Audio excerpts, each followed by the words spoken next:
সরবরাহ কমায় গেল রমজান মাসে দুধের দাম লিটার প্রতি ৫ টাকা বাড়ায় সমবায়ী প্রতিষ্ঠান মিল্কভিটা। কিন্তু মাস না ঘুরতেই আবারও ফিরে যায় আগের দামে।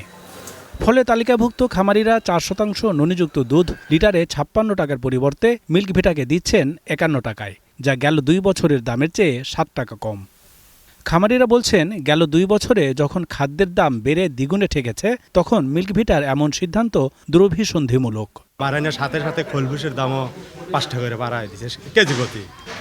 বাড়ায় দিয়ে এখন আমার ধরেন আর সংসার চলাই কঠিন। ৫ বছর আগে খ্যার কিনছেন ৩০০ টাকা করে, এখন কিনি ৬০০ টাকা মন, ডাবল। এদের খামখেয়ালি পানার কারণে আপনার মিল্কভিটা এক দুরবস্থার মধ্যে পড়ে গেছে, খামারিরাও দুরবস্থার মধ্যে পড়ে গেছে। মূলত মিল্কভিটার চেয়েও কম দামে দুধ কেনে দেশের বেসরকারি দুগ্ধজাত কোম্পানিগুলো। খামারিদের দাবি, এতে আরও কম দামে দুধ কেনার সুযোগ পেল সেসব কোম্পানি। কোনো সময় যদি মিল্কভিটা দুধের দাম বৃদ্ধি করে, কিন্তু গোশ আর অত সহজে বৃদ্ধি করে দেখা যায় ১ মাস বাদে আবার একটু বৃদ্ধি করে।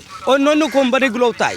কৃষকদের থেকে যে দুধ কালেকশন করি সে দামের দিক থেকে মিল্কভিটার থেকে আমাদের কম দাম দেওয়া হয় আর কি। এই দামে খামারিরা লোকসান গুনছেন, তা অকপটে স্বীকার করলেন মিল্কভিটার এই কর্মকর্তা।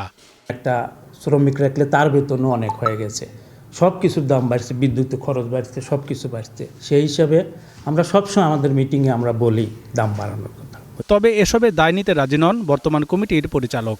গত ব্যবস্থাপনা কমিটি, আমাদের পূর্বের যে কমিটি, তারা ৫ টাকা করে দুধের মূল্য বৃদ্ধি করেছিল এবং যথারীতি রমজান শেষ হওয়ার পরপরই সেই টাকাটা তারা আবার প্রত্যাহার করে নিয়েছে। সুতরাং এইটার সঙ্গে প্রথমত আমাদের এই কমিটি যুক্ত নয়, জড়িত নয়।